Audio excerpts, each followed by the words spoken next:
I thought I knew every detail of my husband's life. 6 years of marriage should mean something, right? But as I turned onto the gravel path leading to Brett's family lake house that Friday afternoon, I had no idea I was about to discover just how little I actually knew. The afternoon sun filtered through the tall pine trees lining the narrow road. I had packed Brett's favorite meal in insulated containers: garlic butter lobster tails, truffle mashed potatoes, and the chocolate lava cakes he always ordered at fancy restaurants.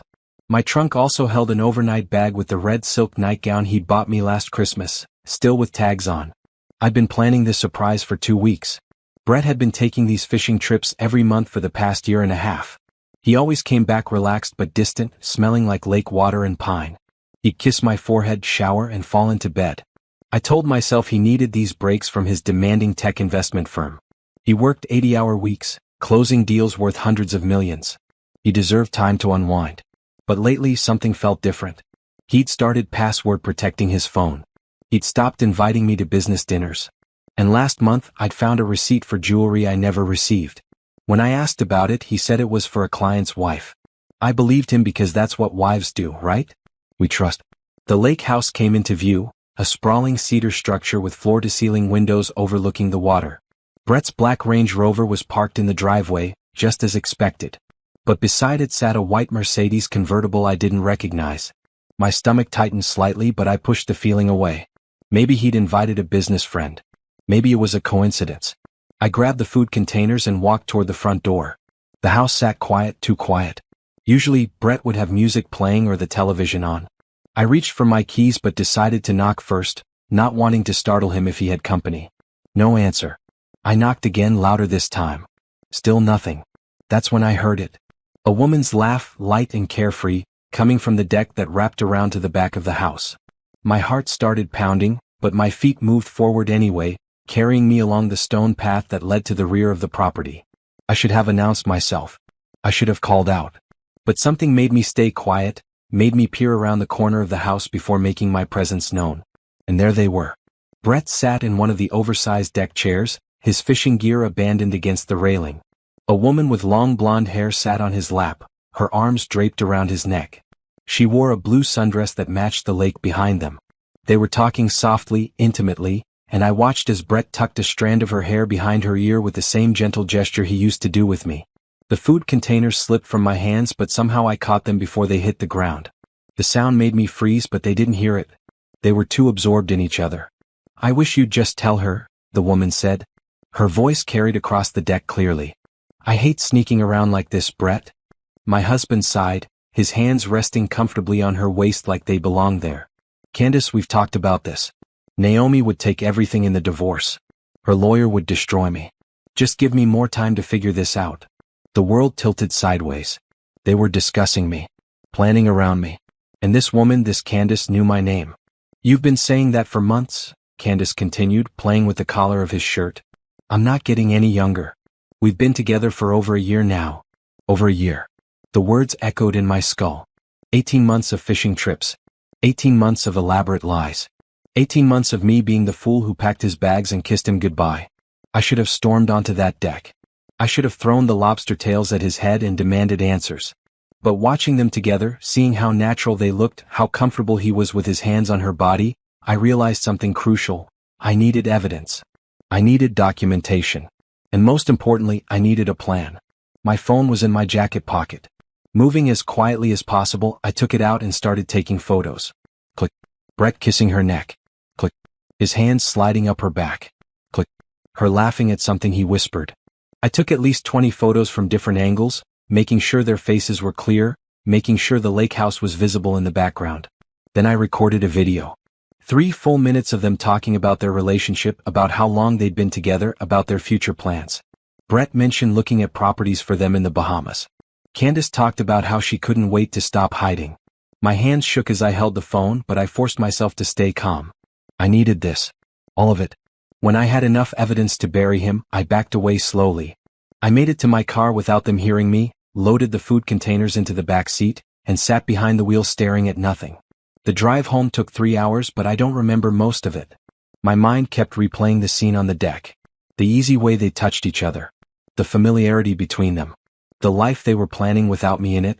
I thought about all the times I'd defended Brett to my friends who said he worked too much.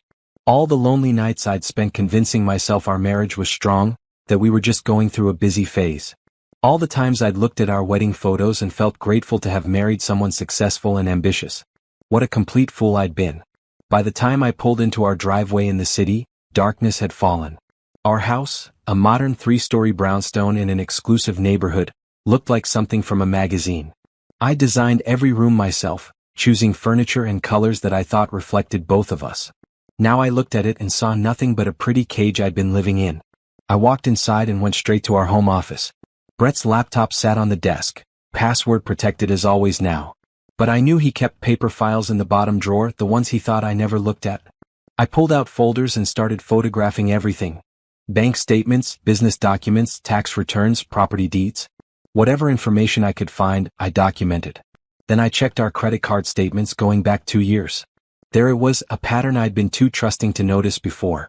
Hotel charges in cities where Brett had supposedly been at business conferences. Jewelry purchases every few months. Restaurant bills for 2 at places I'd never been. Florist charges on random Tuesdays. The evidence of his double life was everywhere. I'd just been too naive to see it. I transferred all the photos and videos from my phone to a secure cloud account. Then I opened my laptop and started researching divorce attorneys. Not just any attorneys, but the ones who specialized in high net worth divorces. The ones who had reputations for destroying cheating spouses in court. It was 2 a.m. when I finally stopped. I had a list of lawyers to contact. I had evidence backed up in 3 separate locations. And I had something else, something that surprised me. I had clarity. This marriage was over. But I wasn't going to just walk away with nothing while Brett rode off into the sunset with his mistress. If he wanted out, he was going to pay for it. He was going to pay for every lie, every fishing trip, every moment he'd made me feel like I was imagining things when I questioned his stories. I went upstairs to our bedroom and looked at the king-sized bed we'd shared for 6 years. Tomorrow night, Brett would come home from his weekend trip, kiss my forehead and pretend everything was fine. And I was going to let him because I needed time to build my case. But things were never going to be fine again. Our marriage had ended the moment I saw him with Candace on that deck. He just didn't know it yet. I grabbed my pillow and went to sleep in the guest room. I couldn't bear to lie in that bed alone anymore, waiting for a husband who'd rather be anywhere but home. As I lay there in the dark, I felt something unexpected, relief. The anxiety I'd been carrying for months, the constant worry that something was wrong, the nagging feeling that I was losing my husband's attention, all of it finally made sense now. I wasn't imagining things. I wasn't being paranoid or needy. I was being betrayed systematically and deliberately by the man who'd promised to love me forever. But he'd made one crucial mistake. He'd underestimated me. He thought I was the sweet, trusting wife who'd never question him, never fight back, never see through his lies. He was about to learn just how wrong he was. Saturday morning came with bright sunshine that felt offensive given the circumstances. I woke up in the guest room with my clothes still on, my neck stiff from crying into an unfamiliar pillow. For about 3 seconds I thought maybe yesterday had been a nightmare. Then I reached for my phone and saw the photos still saved there, and reality crashed back down. Brett wouldn't be home until Sunday evening. That gave me 36 hours to get myself together and figure out my next steps. I made coffee and sat at the kitchen island with my laptop. The research I'd done last night seemed surreal in daylight, but I opened the list of divorce attorneys I'd compiled and started making notes. Leonard Hayes kept appearing at the top of every best divorce lawyer's search. He'd represented 3 celebrity wives in the past year alone, all of whom had walked away with massive settlements. His office didn't open until Monday, but I composed an email anyway, marking it urgent. I kept it brief. My billionaire husband is having an affair. I have extensive documentation. I need the best representation available for a high net worth divorce. Please contact me Monday morning. Before I could second-guess myself, I hit send. Then I turned my attention to our finances. Brett had always handled the money, saying I shouldn't worry about it. He gave me access to 1 credit card and a checking account with monthly deposits. I'd never questioned it because there was always enough for whatever I needed. Now I realized that enough might have been a tiny fraction of what we actually had. I logged into our primary bank account using Brett's laptop. I'd watched him type the password enough times to memorize it. Fisher 2019, the year he'd bought the lake house. The irony wasn't lost on me that he'd been using the affair location as his password.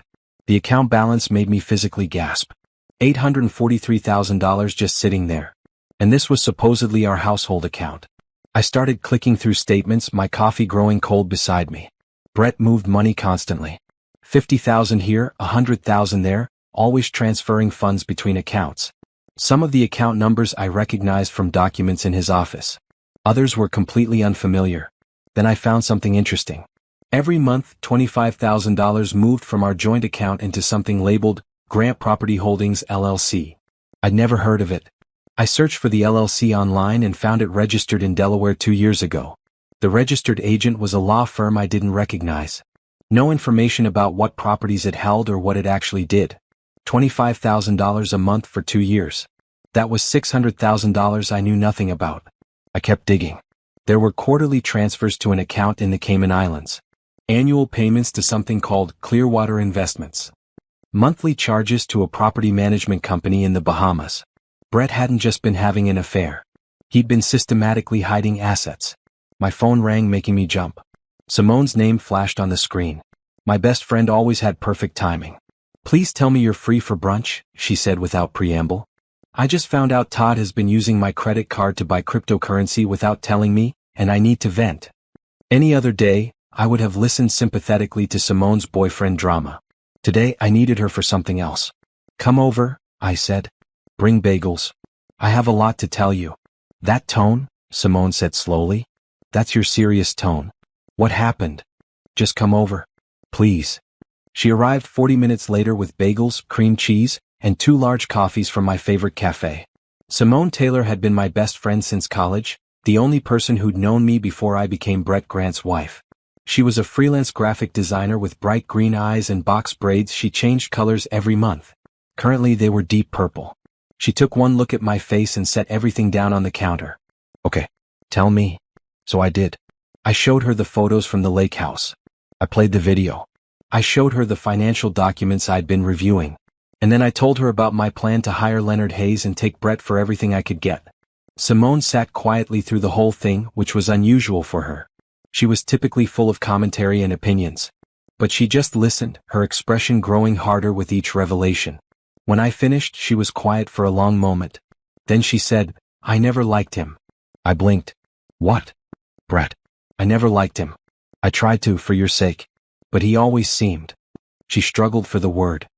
"Calculating. Like everything was a transaction. Even the way he talked about you felt transactional." "Why didn't you say something? Would you have listened?" She looked at me pointedly. "You were so in love. And he made you happy, at least at first. I wasn't going to ruin that because of a feeling. I just hoped I was wrong about him." I felt tears threatening but pushed them back. I'd cried enough. I need to be smart about this. I can't just leave. I need to plan. "What do you need from me?" Simone asked immediately. "Help me understand what I'm looking at here." I turned my laptop toward her. "You're better with numbers than I am. These accounts, these transfers, what does it all mean?" We spent the next 4 hours going through everything. Simone had minored in accounting before deciding graphic design was more interesting. She helped me create a spreadsheet documenting every suspicious transaction, every hidden account, every transfer I couldn't explain. "He's hiding money," she finally concluded. "Like a lot of money. These offshore accounts, this Delaware LLC, the property management company, he's been moving assets out of reach for years. So when I file for divorce, he'll claim he doesn't have much. He'll point to business debts or tied-up investments. Meanwhile, millions are sitting in places you can't easily touch." She looked at me seriously. "You need that forensic accountant your divorce lawyer will recommend. And you need to move fast before he realizes you know." "How do I act normal when he comes home tomorrow?" My voice cracked slightly.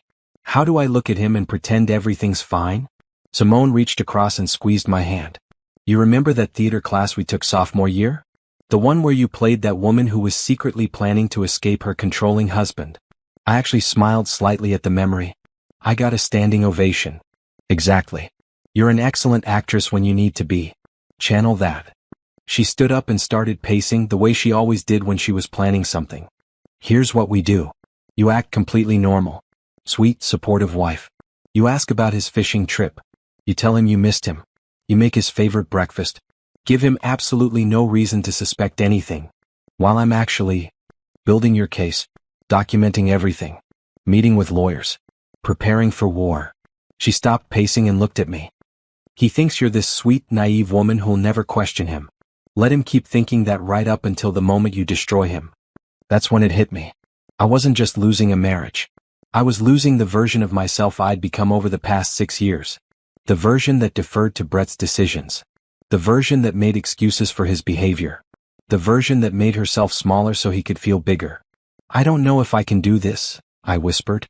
Yes, you can. Simone's voice was firm. You're Naomi Grant.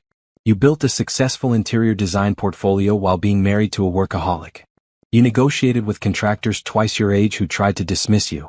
You once redesigned an entire penthouse in 3 weeks when the client moved up their deadline. You're capable of so much more than he ever gave you credit for. She was right. Before Brett, I'd been confident and ambitious. Somehow, I'd lost that along the way. I want my own firm, I said suddenly. I've been working as an independent contractor for years, taking projects here and there.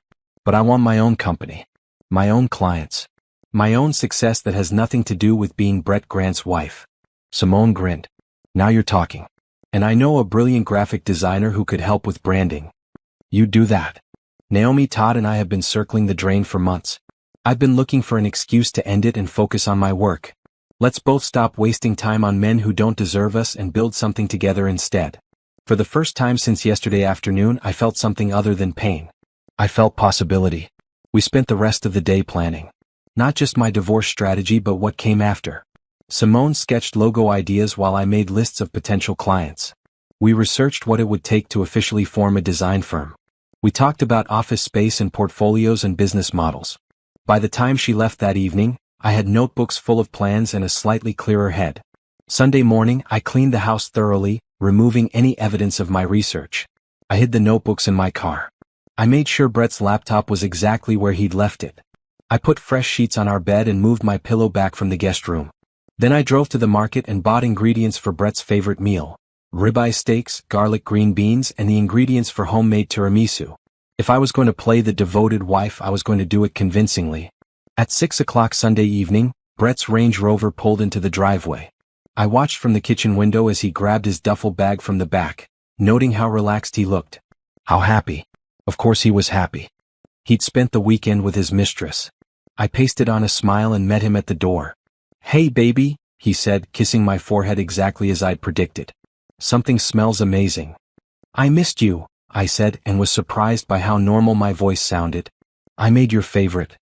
You're the best. He headed toward the stairs. Let me shower quick and I'll be right down. I listened to him climb the stairs, heard the bathroom door close, heard the water start running. And I stood in our kitchen, surrounded by the meal I'd prepared for a man I no longer loved, preparing to play the role of my life. Simone was right.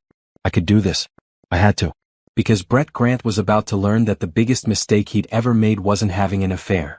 It was underestimating the woman he'd betrayed. Monday morning arrived with the kind of clarity that only comes after you've made peace with a difficult decision. I woke up before Brett, made coffee, and watched him sleep for a moment. He looked peaceful, completely unaware that his life was about to implode. Part of me wanted to pour the hot coffee on his head. The bigger part knew patience would serve me better. I was in my home office by 7:30, waiting for business hours. At 9 o'clock sharp, my phone rang. Leonard Hayes' office. Mrs. Grant. A crisp female voice. Mr. Hayes received your email. He'd like to meet with you this afternoon if you're available. 2 o'clock. I'll be there. She gave me an address in a high-rise downtown, the kind of building where billionaires conducted business. Fitting. I spent the morning preparing.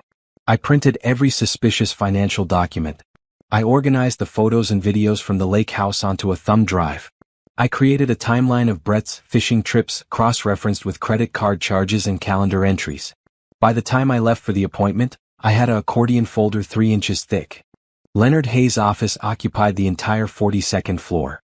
Floor-to-ceiling windows overlooked the city, and the furniture was the kind of expensive minimalism that screamed success. The receptionist led me to a conference room where a man in his 50s sat reviewing documents. He had silver hair and sharp eyes that missed nothing. Mrs. Grant. He stood, shaking my hand firmly. Please sit. Can I get you anything? Water? Coffee? I'm fine, thank you. He gestured to the folder I'd placed on the table. I'm assuming that's for me? Everything I've gathered so far. I opened it, pulling out the organized sections. Photos and video evidence of the affair. Financial documents showing asset transfers and hidden accounts. A timeline of his lies. Credit card statements proving he's been living a double life. Leonard Hayes spent 20 minutes reviewing everything in silence. His expression never changed, but I saw his eyebrows raise slightly when he got to the offshore account transfers. Finally, he looked up. How long have you known? Since Friday. I caught them at his lake house. And your husband has no idea you know? None. He thinks I was home all weekend. Good. He closed the folder. Here's the situation, Mrs. Grant. Your husband is clearly having an affair, and you have excellent documentation of it. However, this financial situation is more complex than typical divorce cases. He's been systematically hiding assets for at least 2 years, possibly longer. Can we get it back? With the right forensic accountant, yes. Most of it, anyway. He leaned forward. But I need to be honest with you. This will get ugly. Your husband will fight hard to protect his money. He'll try to paint you as a gold digger. He'll drag this out as long as possible, hoping you'll settle for less. Are you prepared for that? I thought about Brett's hands on Candace's waist. About 18 months of lies. About the future they were planning while I played the oblivious wife. I'm prepared, I said firmly. Good. Because I don't take cases I don't think I can win, and Mrs. Grant, I think we can absolutely destroy him. He smiled, and it was the smile of a shark scenting blood. Here's what we're going to do. We spent the next 2 hours planning strategy. Leonard explained that we needed to move quickly but quietly. File the paperwork before Brett could hide more assets. Get court orders freezing accounts. Bring in Trevor Brooks, a forensic accountant who'd worked on several high-profile cases. The key, Leonard explained, is that your husband can't know you're preparing to file until the moment he's served. Can you maintain the facade at home? Yes. For how long? This could take weeks to prepare properly. I thought about Simone's words. About the theater class. About being an actress when necessary. As long as it takes. Leonard nodded approvingly. One more thing. Do you have any family or friends you trust completely? People who could testify to your husband's character or behavior if needed. I thought immediately of Simone. But then another name occurred to me. His mother. Patricia. His mother? She's never approved of how he treats me. I've heard her arguing with him about it, though he always dismisses her concerns. She's traditional, believes in honoring commitments. If she knew about the affair, would she testify for you? I think she would. She values integrity above everything. I paused. But I'd need to tell her carefully. She's in her 70s and has a heart condition. We'll cross that bridge when we come to it. For now, focus on documentation and maintaining normalcy at home. He stood, signaling the end of our meeting. I'll have my team prepare the initial paperwork. Trevor Brooks will contact you this week about the financial investigation. And Mrs. Grant? Don't confront your husband. Don't hint that anything's wrong. If he gets spooked and starts moving money, this becomes exponentially harder. I understand. I left his office feeling like I'd just enlisted in a war. Which I supposed I had. The rest of the week passed in a surreal blur. Brett came home every evening around 8, ate dinner, and retreated to his office for more work. I played the perfect wife, asking about his day, making meals, acting interested in his boring stories about tech investments and board meetings. Wednesday afternoon, Trevor Brooks called. He was younger than I expected, maybe 40, with an energetic voice that reminded me of a college professor. Mrs. Grant, Leonard sent over your documentation. This is excellent work, by the way. Most clients don't gather half this much information. Papers rustled in the background. I need access to all financial accounts, both joint and individual. Any account your husband has that you know about, I need the information. I can get you everything he keeps at home. But some of these accounts, I only know they exist because of statements I found. I don't have login information. That's fine. We can subpoena the records once we file. But anything you can give me now helps build the picture faster. He paused. I'm going to be honest with you. What your husband has done here, moving this much money offshore, using shell corporations, this goes beyond typical divorce asset protection. This looks like he's been planning something for a while. My stomach clenched. Planning what? Either planning to leave you or planning for something else. I can't say for sure yet. But men don't usually go to this much trouble to hide money unless they're preparing for a major life change. He cleared his throat. Have you noticed any other unusual behavior? Large purchases? New insurance policies? Changes to beneficiaries? I thought back over the past 2 years. He updated his will about a year ago. Said it was just routine stuff for the business. I need a copy of that will. It's in his office safe at home. Can you get it without him knowing? I looked at the clock. Brett wouldn't be home for another 4 hours. I can try. After we hung up, I went to Brett's home office and stared at the safe built into the wall behind a painting. I'd watched him open it dozens of times but never paid close attention to the combination. I tried his birthday. Nothing. The lake house purchase date. Nothing. Our wedding anniversary. The safe clicked open. My hands shook as I pulled out the contents.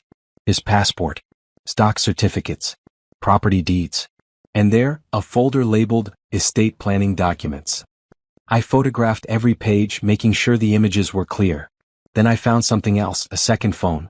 An iPhone with a cracked screen hidden at the back of the safe. Brett's main phone was an iPhone with a distinctive blue case. This one was completely different. I pressed the power button but it was dead. I grabbed the charger from his desk and plugged it in, waiting while it came to life. No password. The phone opened directly to the home screen. Messages. Dozens of conversations. I scrolled through names I didn't recognize, messages that made my skin crawl. Candace was there, of course. But so were others. A woman named Rachel. Someone saved as Miami Girl. Another as Phoenix. He hadn't just been having one affair. He'd been having multiple affairs. I photographed everything, my hands steadier now with rage. Each conversation. Each photo he'd received. Each text about meeting up, about secrets, about how he couldn't wait to see them. The estate planning documents showed something else troubling. Brett had changed his beneficiaries 6 months ago. I wasn't listed anywhere. Everything went to Grant Family Trust, which I'd never heard of before.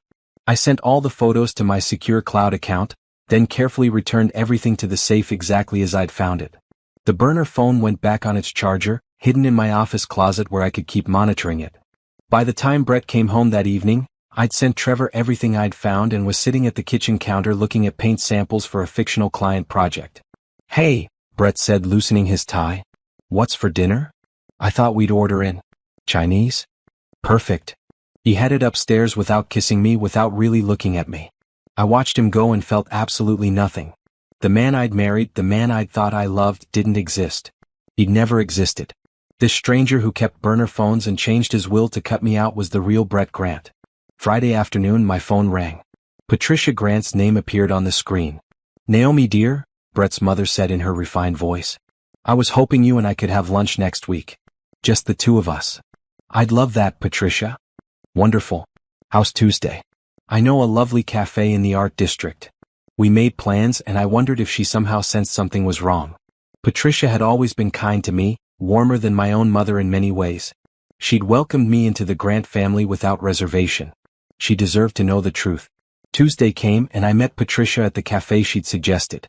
It was elegant but understated, filled with artwork from local galleries. Patricia arrived in a green dress and pearls, her white hair styled perfectly as always. We ordered salads and made small talk about her garden club and my design projects. Then Patricia set down her fork and looked at me seriously. "Naomi, I'm going to be direct because I'm too old for games. Is my son making you happy?" The question caught me off guard. Why do you ask?" "Because I know my son. I love him, but I'm not blind to his faults. He's ambitious to a fault like his father was. And ambition has a way of making men selfish." She reached across and squeezed my hand. "I've watched you dim yourself over the years. That bright, confident woman who first came to our home has become someone quieter, smaller. And I've wondered if Brett is the cause." Tears stung my eyes. "Patricia, there's something I need to tell you." So I did. Not everything, but enough. I told her about finding Brett at the lake house with another woman. I didn't mention the burner phone with multiple affairs or the hidden money or the changed will. Just the basic truth. Her son was cheating on me and I was filing for divorce. Patricia's face went pale. "I was afraid of something like this. His father had affairs too, you know. I stayed because that's what women did in my generation. But I've regretted it every day since." She gripped my hand tighter. "Don't make my mistake, Naomi. Don't waste your life on a man who doesn't value your worth." "I'm not. I've hired Leonard Hayes." "Leonard Hayes." Patricia smiled grimly. "Good. He's ruthless. Brett will hate that." "Patricia, there's something else. My lawyer might need character witnesses. People who can testify about Brett's behavior during our marriage." She straightened in her chair. "I'll do it. Whatever you need." "Even against your own son?" especially against my own son. Maybe it will teach him the consequences of treating people like they're disposable. Her eyes were fierce despite her age. My father used to say character is what you do when no one is watching. Brett has shown his character and it's lacking. He needs to face that. I felt a weight lift. Having Patricia on my side changed everything. There's one more thing, I said carefully. I'm starting my own interior design firm. Breaking away from contracting and building my own client base. I was wondering if you knew anyone who might be interested in my services. Patricia's smile turned genuine. Dear, I know everyone. And they all need designers. Consider it done. She pulled out her phone and started making a list of names right there at lunch. Society wives with historic homes to renovate. Business owners opening new hotels. Art collectors building private galleries. By the time we left the cafe 2 hours later, I had 15 potential leads and something else. An ally who'd known Brett longer than anyone else alive. That evening Leonard called with an update.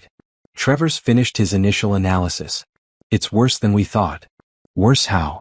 Your husband has approximately $48 million in assets. You've been living on what amounts to an allowance while he's been building this empire. Papers shuffled. The good news is that most of it is trackable. The bad news is he's going to fight like hell to keep it. How much can we get? Half. Maybe more, depending on what else we uncover and how well we can prove he was hiding assets intentionally. He paused. Mrs. Grant, I need to ask you something. When did your husband's business really take off? When did the money start rolling in? I thought back. About 5 years ago. He made a major tech investment that paid off huge. After that, more deals kept coming. And you've been married for 6 years. So everything he's earned during your marriage is technically marital property. Leonard's voice held satisfaction. He can't claim these are premarital assets. Every dollar is subject to division. And given his infidelity and asset hiding, we can make a strong case for you deserving more than half. For the first time since finding Brett at the lake house, I felt something like justice. When do we file? I asked. Next week. I want everything bulletproof before we move. Can you maintain the act until then? I thought about Brett coming home that evening.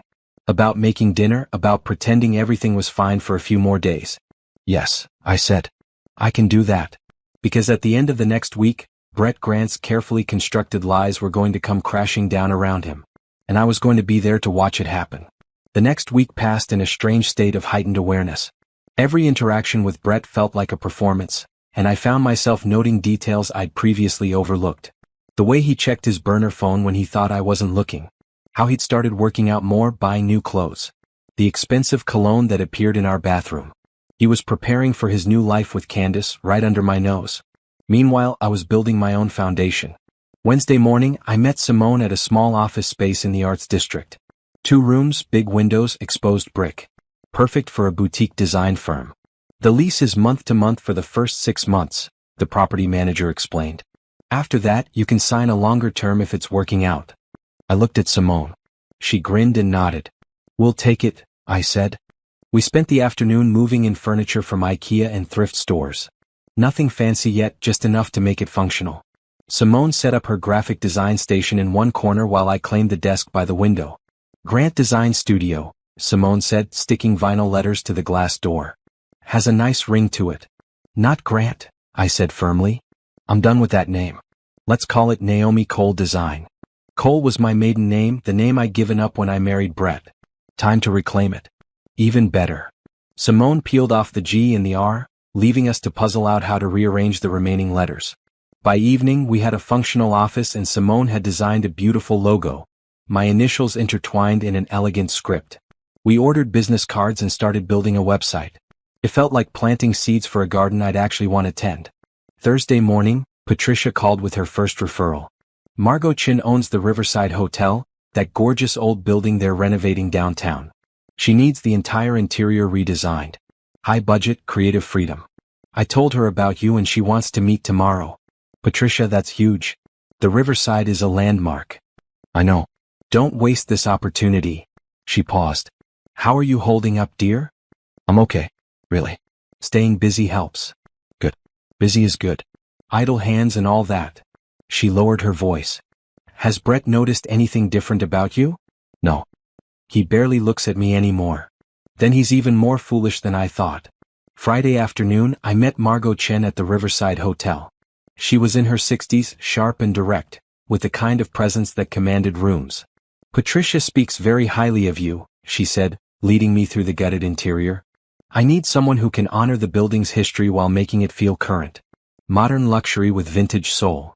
We spent 2 hours discussing vision and possibilities.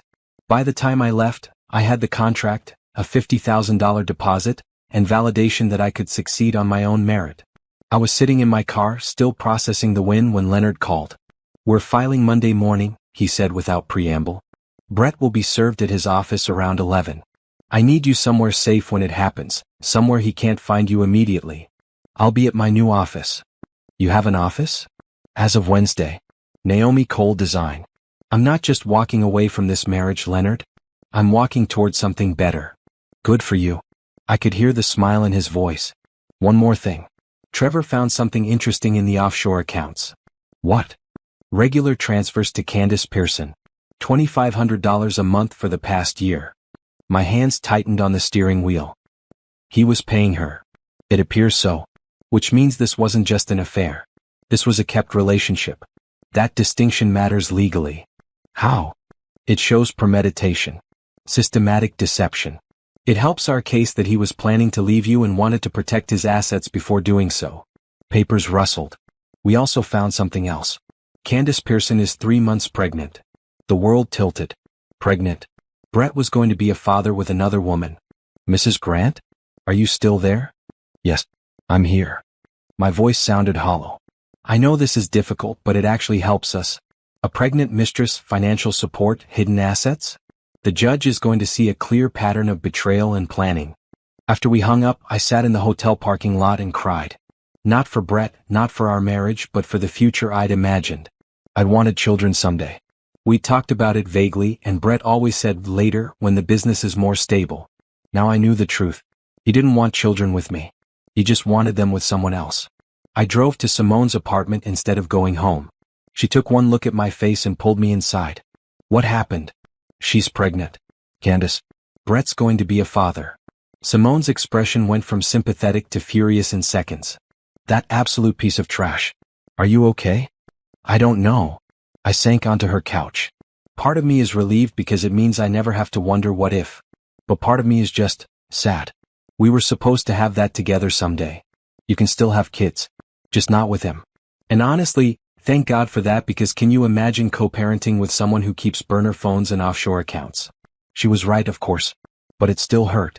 We ordered pizza and Simone let me vent for 2 hours. She didn't try to fix anything, just listened and occasionally threw in colorful descriptions of what Brett deserved. "Monday changes everything," I said eventually. "After he's served, there's no going back." "Are you having second thoughts?" "No. Just, it's real now. This is really happening." "Good. It should happen. He deserves every bad thing coming to him." She grabbed my hand. "And you deserve everything good that's coming to you. The Riverside Project, your own firm, freedom from a lying cheater. This is your liberation, Naomi. Don't let sadness about what could have been stop you from celebrating what will be." Saturday and Sunday passed in a fog. Brett spent most of the weekend playing golf with business associates. I used the time to pack a bag of essentials and move it to my new office. Clothes, toiletries, important documents. Everything I'd need if I couldn't go home right away. Sunday evening, Brett came home sunburned and in a good mood. He'd shot under par for the first time, apparently. He talked through dinner about his game while I pushed food around my plate. "You're quiet tonight," he observed. "Everything okay?" "Just tired. I landed a big project this week." "That's great, babe." He didn't ask any follow-up questions. Didn't ask what project or how I felt about it. Just went back to talking about golf. I realized that this was what our marriage had become. Him talking, me listening, both of us pretending it was enough. "I might need to travel next month," Brett said casually as we cleared dishes. "There's a tech conference in Miami." Miami, where Miami Girl from his burner phone lived. "Sounds good," I said evenly. "Let me know the dates." He wouldn't be going to Miami. By next month, he'd be dealing with divorce proceedings and forensic accountants and the implosion of his carefully constructed double life.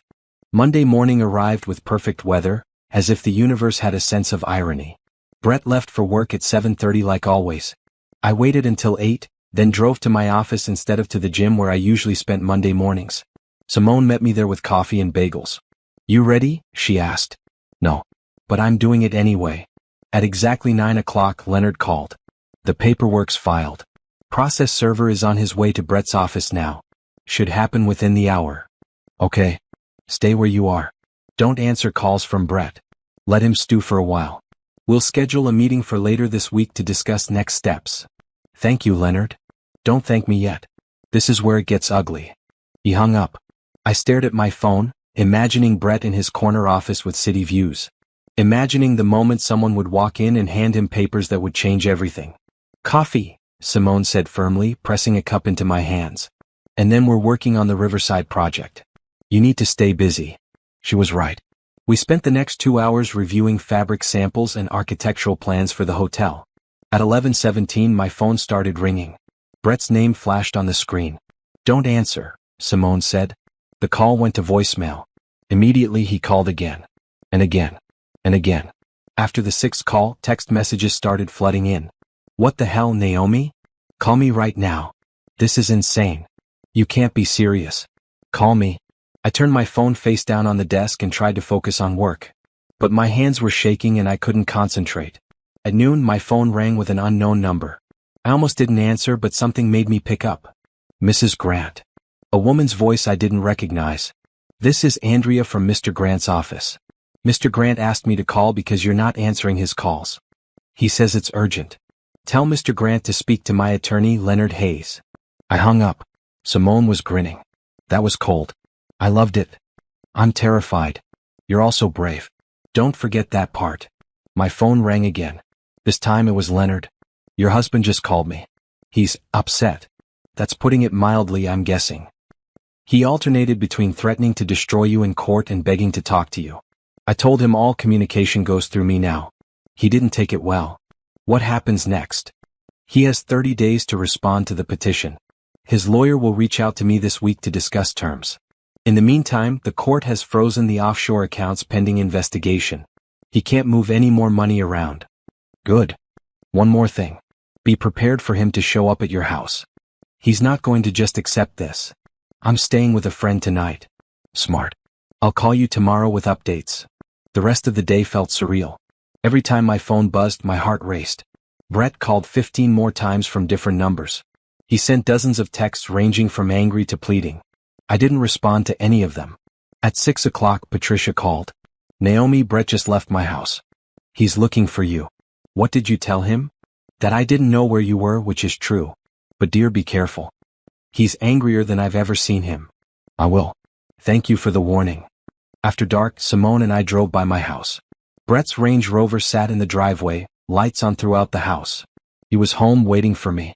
You can stay with me as long as you need, Simone said. I know. Thank you. We drove to her apartment and I tried to settle in for the night. But sleep was impossible. Every noise made me jump, every car passing outside made me wonder if Brett had somehow tracked me down.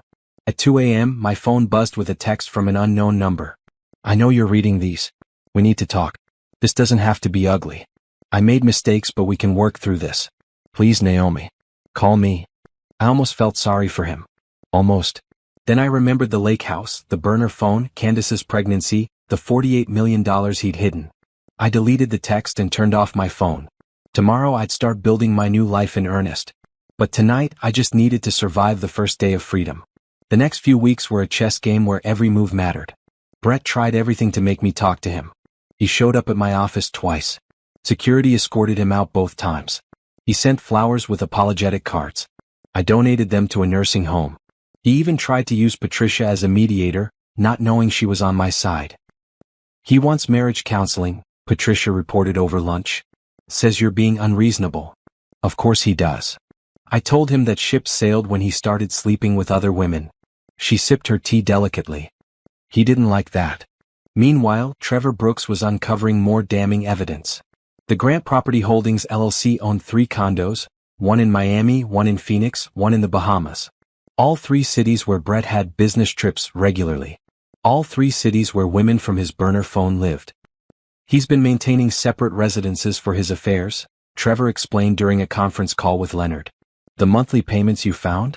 Those are rent and utilities. Can we prove he used marital funds for this? Leonard asked. Absolutely. Every payment traces back to accounts funded by his business income during the marriage. It's textbook dissipation of marital assets. I sat in my office listening to them dissect Brett's lies, and felt nothing but cold satisfaction. Every revelation made our case stronger. But I wanted more than a good court case. I wanted consequences beyond financial penalties. I wanted the world to see who Brett Grant really was. That's when I started making strategic calls. First, I contacted 3 business associates' wives I'd become friendly with over the years. Women who'd invited me to charity events and garden parties. Women whose husbands were Brett's partners in various deals. "Helen, I need to tell you something about Brett," I said to the first one. "I'm filing for divorce because he's been having affairs. Multiple affairs. And I'm worried some of the business ventures he's involved in might not be completely legitimate." Helen Richmond was a retired prosecutor with sharp instincts. "Tell me everything." I did. About the offshore accounts, the shell corporations, the hidden assets. Not everything Trevor had found, but enough to plant seeds of concern. "My husband has money invested in Brett's new tech fund," Helen said slowly. "If there are irregularities." "I'm not saying there definitely are. I'm just saying you might want your husband to look closely at the paperwork." After we hung up, I made similar calls to 2 other wives. Within a week, Brett's business partners were asking questions, requesting audits, pulling out of deals. His carefully built reputation started cracking. Then I did something that probably crossed a line, but I couldn't bring myself to care. I created an anonymous email account and sent a simple message to Candace's work address. "Ask Brett about Miami Girl. And Phoenix." And the burner phone in his office safe. 3 days later, Leonard called with an update. "Your husband's mistress just filed a paternity suit demanding child support and a financial settlement. She claims he promised to marry her and set her up in a house, then reneged on the deal. She found out about the others. However she found out, it's helping us. She's subpoenaing his financial records for her case, which gives us more ammunition for ours." He paused. "Did you have anything to do with her finding out? Would it matter if I did?" "Legally, no. Ethically, it's a gray area. Personally, I think it's brilliant." Candace's lawsuit was public record. Within days, the story spread through Brett's social circles.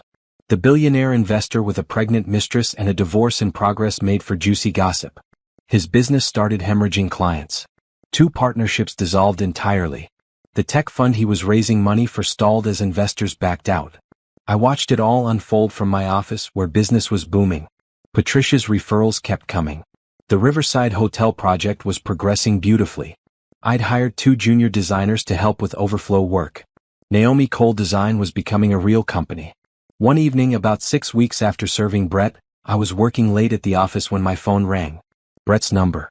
I almost didn't answer, but curiosity won. "What do you want?" "Naomi."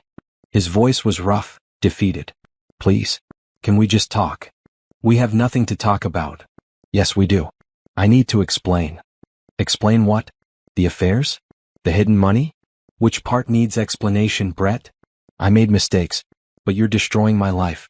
My business is falling apart. My partners are suing me. Candace is taking me to court. This is too much. Too much." I laughed, and it sounded harsh even to me.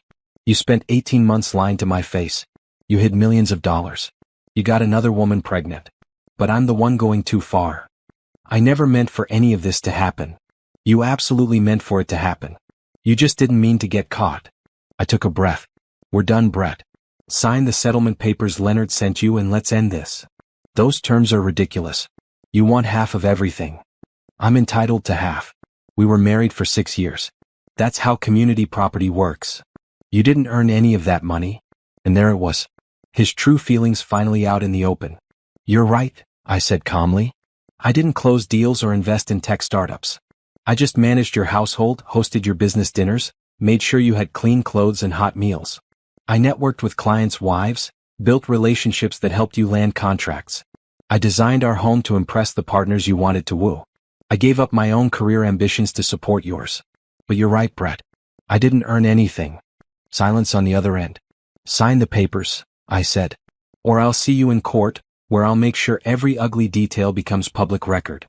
I hung up before he could respond. The next morning, Trevor called with more news. We found the Grant family trust documents. The one where he changed his beneficiaries. And the trust was established 2 years ago with Candace listed as a secondary beneficiary. If something happened to Brett, she would have inherited millions. He was planning this for 2 years? It appears so. But here's the interesting part. About 6 months ago, he tried to add another beneficiary. Someone named Rachel Monroe. Miami girl. He'd been planning to leave Candace for someone else. These men, Trevor said wearily. They think they're so smart, but they always leave trails. By noon, Leonard had filed motions to invalidate the trust and restore me as the primary beneficiary on Brett's life insurance and retirement accounts. The court granted them immediately. Brett was losing on every front. That weekend, I was at the office finalizing designs for the Riverside Hotel when someone knocked on the door. I looked up to see a woman I didn't recognize. Blonde, probably late 20s, casually dressed. Candace. I stood slowly. You need to leave. Please. Just give me 5 minutes. She looked tired, her face puffy in the way of early pregnancy. I didn't know about you at first. I swear. I don't care. He told me he was divorced. That you'd split up amicably and were just waiting for paperwork to finalize. I believed him for almost a year before I got suspicious. Despite myself, I was curious. What made you suspicious? He wouldn't let me call him at home. Wouldn't spend holidays with me. Always had excuses for why I couldn't meet his family. She wrapped her arms around herself. Then I got pregnant and he started acting strange. Distant. That's when I hired a private investigator and learned the truth. What do you want from me, Candace? I just wanted to say I'm sorry. I know that's not enough, but I am. If I'd known he was married, I never would have. She trailed off. And I wanted you to know I'm not trying to get anything from you in this divorce. My lawsuit is against him, not you. That's big of you, considering you slept with my husband for 18 months. You're right. I'm sorry. She turned to leave, then stopped. For what it's worth, he's not who you think he is. The things I've learned about him since all this started? He's worse than either of us knew. After she left, I sat at my desk for a long time. Part of me hated her for her role in this. But a bigger part recognized that we'd both been lied to by the same man. 2 days later, Leonard called with news that made all the maneuvering worthwhile. Brett's agreed to settle. He'll sign the papers this week. What changed? His business is tanking and he can't afford a protracted court battle. Plus, Candace's paternity suit is draining his resources. He's desperate to end at least one of his legal problems. What's the final settlement? $24 million in assets and property. Ongoing alimony of $50,000 a month for 5 years. You keep the brownstone, the lake house, and 3 investment properties. He keeps his business and retirement accounts, though those are depleted from legal fees and settlements. $24 million. It was more money than I'd ever imagined having. That's half of what Trevor found. The other half got eaten by debt, legal fees, and hiding it so poorly that investigators found it. This is what's actually liquidatable right now. It's a solid win.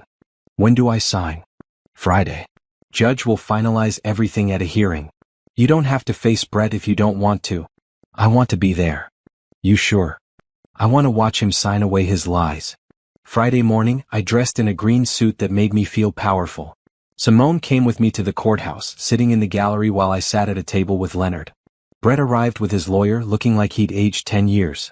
His expensive suit couldn't hide the weight loss or the dark circles under his eyes. The proceedings were brief. The judge reviewed the settlement terms, confirmed we both understood them, and asked if we agreed. Yes, Your Honor, I said clearly. Brett hesitated just long enough to be noticeable. Yes, Your Honor. We signed the papers. Just like that, 6 years of marriage dissolved into legal documents and property divisions. As Brett stood to leave, he looked at me. I hope you're happy. I'm getting there, I said. And I meant it. The week after the hearing felt like emerging from underwater.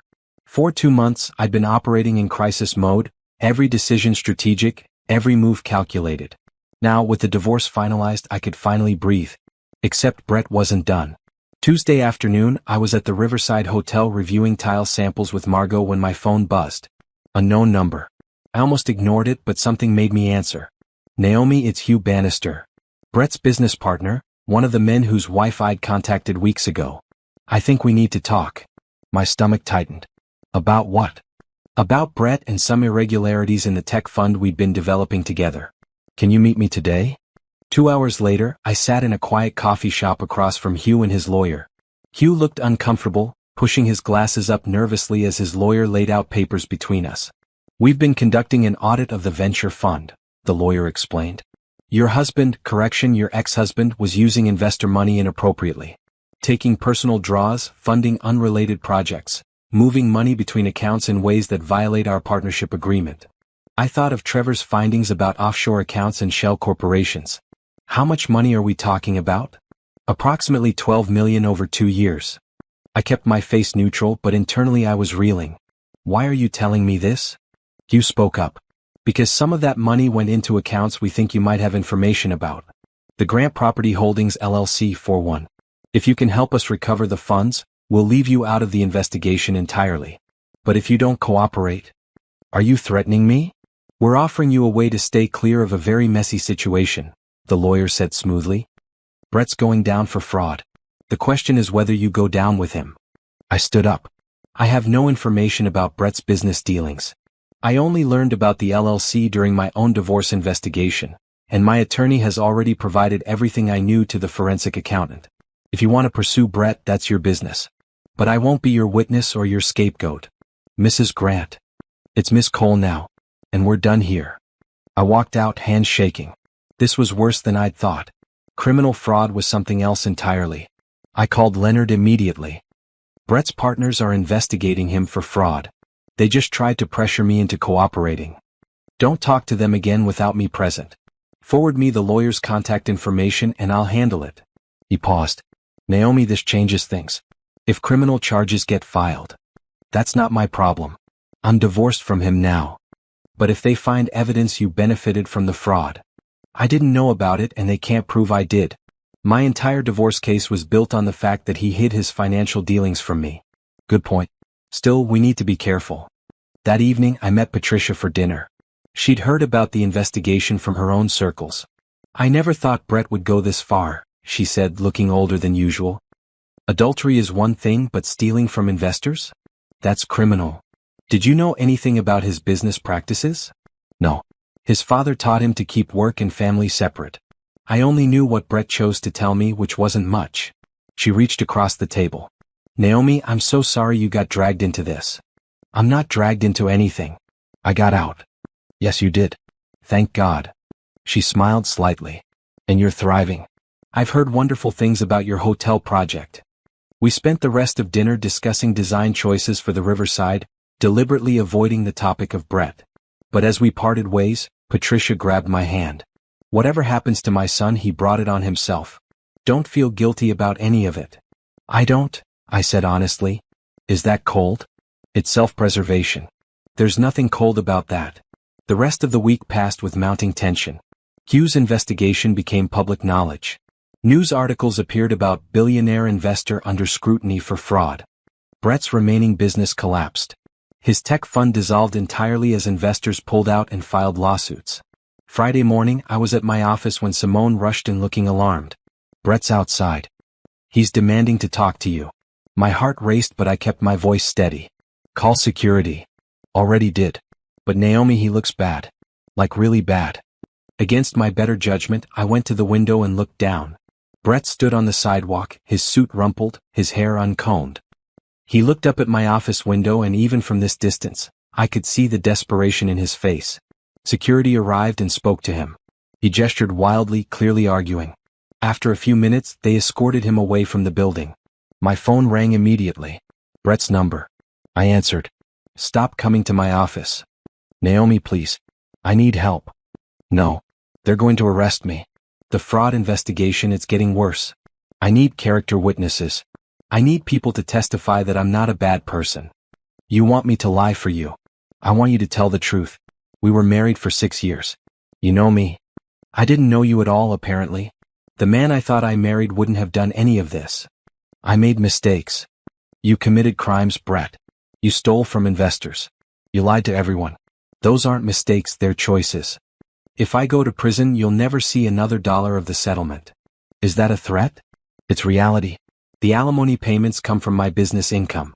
If I'm in prison, there is no income. Then you should have thought about that before you committed fraud. I took a deep breath. Here's what I know, Brett. You spent our entire marriage lying to me, cheating on me, stealing from people who trusted you. And now that you're facing consequences, you want me to save you. But I won't. Not because I'm cruel, but because you need to face what you've done. So that's it? You're just going to abandon me? You abandoned us the moment you chose Candace. And Rachel. And whoever else there was. You made your choices, now live with them. I hung up and blocked his number. Simone was standing in the doorway. You okay? Yeah. Actually, I am. And I was.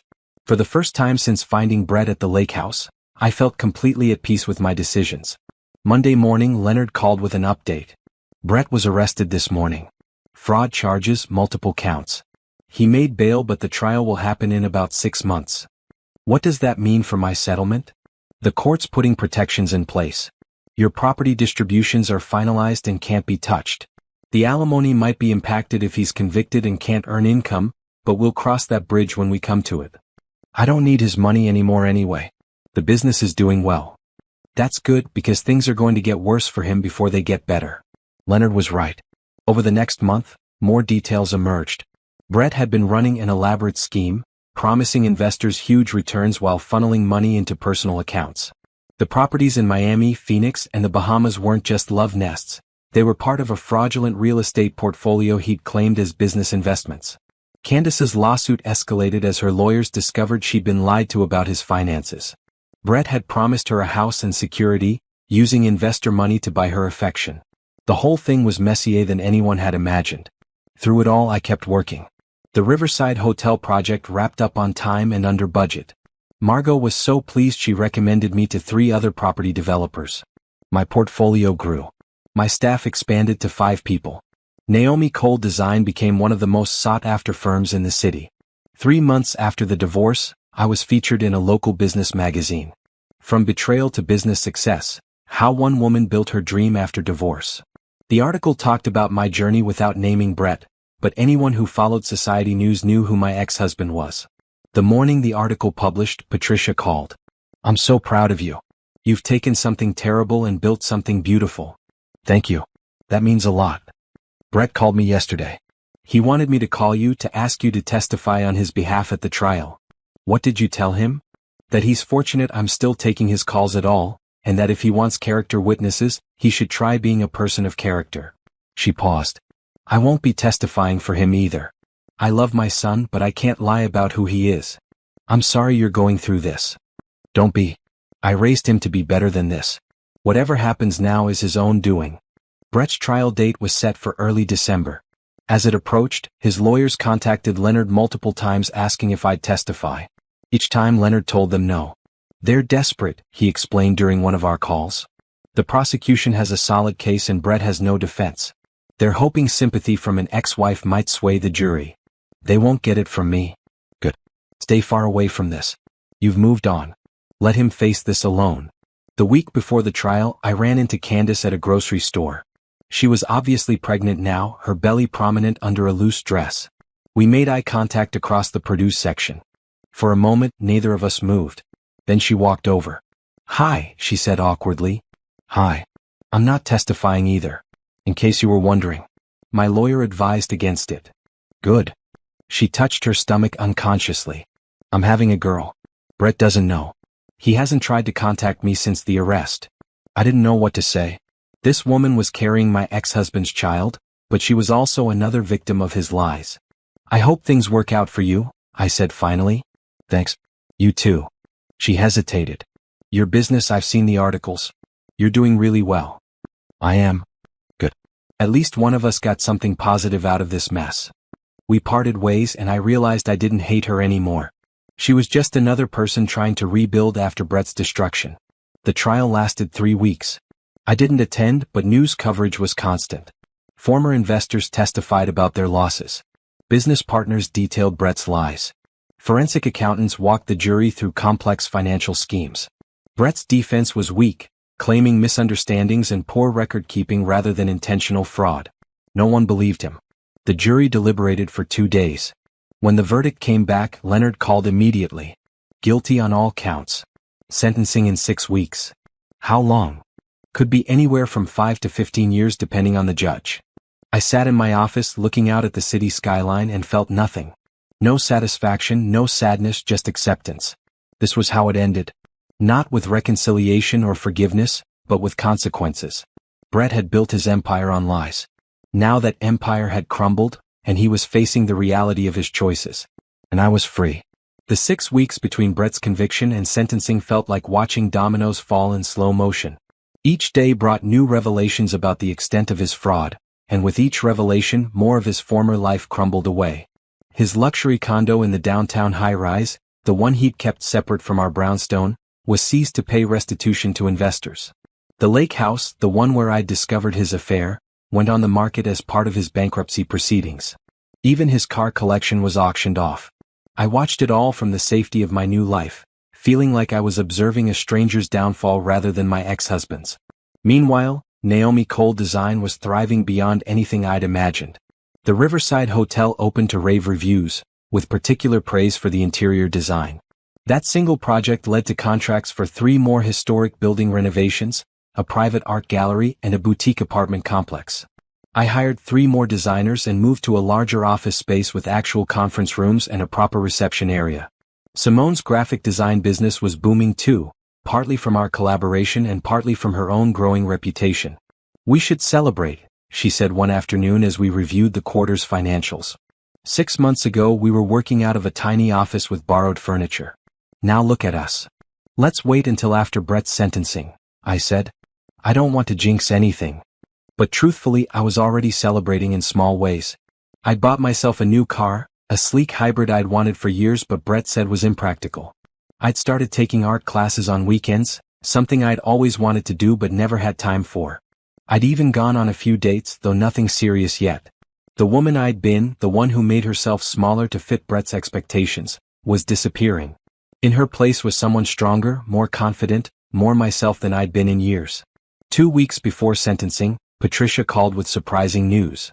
"I've decided to testify at Brett's sentencing hearing." "I thought you weren't involved." "I'm not testifying for him. I'm testifying about him. The judge is allowing victim impact statements, and while I'm not technically a victim of his fraud, I've been a victim of his character for years. I want the judge to understand that this behavior isn't new, it's just escalated." "Patricia, you don't have to do this." "Yes, I do. For all the women he's hurt.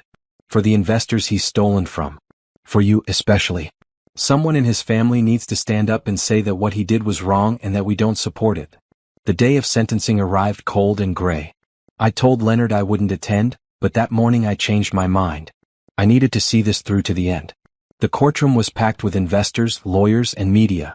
I sat in the back row, wearing a blue dress that made me feel professional and detached. This wasn't about emotion anymore. It was about closure. Brett was brought in wearing a suit that hung loose on his thinner frame.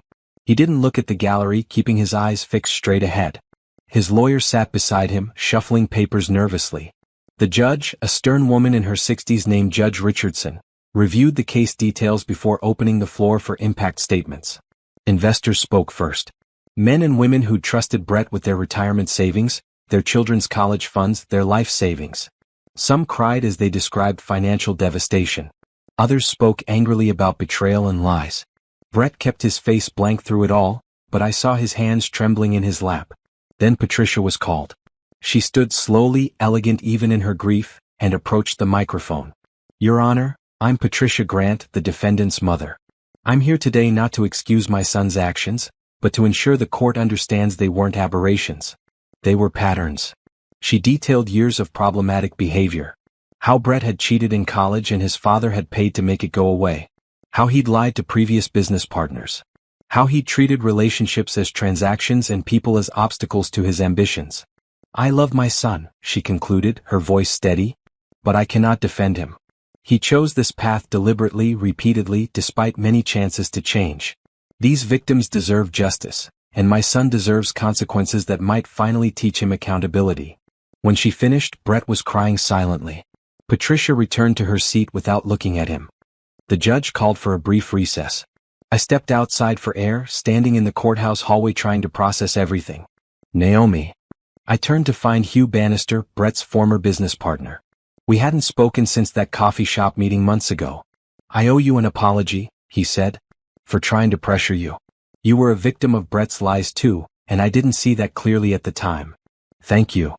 For what it's worth, the money we recovered from the LLC accounts is being distributed to investors. You helped make that happen by being willing to share what you knew." I nodded, not trusting myself to speak.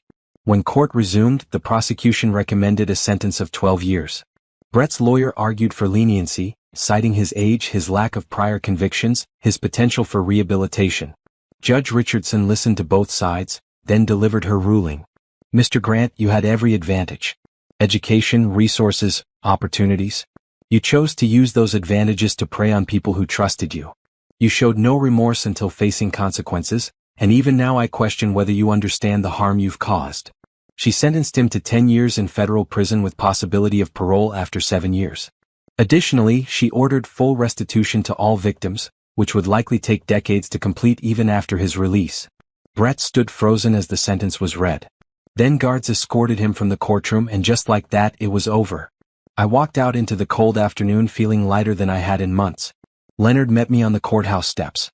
"How do you feel?" he asked. "Like I can finally move forward." "Good. You deserve that." He handed me a folder. "Final paperwork. Everything's settled now. The brownstone is yours free and clear, the investment properties are transferred, and the alimony will be paid from a trust set up specifically for that purpose before his assets were seized. So I actually get the full settlement?" "Every penny." The court made sure of it. We shook hands and I walked to my car, folder tucked under my arm. 10 years ago, I'd walked down an aisle believing I was marrying my forever. 6 years ago, I'd settled into a marriage that I thought was solid. 2 months ago, I'd finalized a divorce from a man I never really knew. And now, today I was finally, completely free. That evening, I met Simone at our favorite restaurant. She raised her glass of wine in a toast. "To new beginnings." "To new beginnings," I echoed. We spent dinner laughing and planning future projects. The sentencing had been all over the news, and we both knew my name was mentioned in relation to Brett's case. But for the first time, that didn't bother me. I wasn't defined by my marriage anymore or by my divorce. I was defined by what I'd built after both. The next morning, I woke up in my beautiful brownstone. In the bedroom I'd redesigned to reflect my own taste rather than Brett's preferences. Sunlight streamed through gauzy curtains onto walls painted a soft sage green. My own artwork hung on the walls, abstract pieces I'd created in my art class. This was my space, my home, my life. I made coffee and sat at the kitchen island with my laptop, reviewing emails. 3 new project inquiries. A request for an interview with a design magazine. An invitation to speak at a women's business conference about building a company after major life changes. My phone buzzed with a text from Patricia. "Coffee this week? I'd like to catch up." I smiled and texted back, "Tuesday work for you?" As I sat there, planning my week and thinking about future projects, I realized something profound. I wasn't angry anymore. I wasn't sad. I wasn't even relieved. I was happy. Genuinely, completely happy in a way I hadn't been in years. Maybe ever.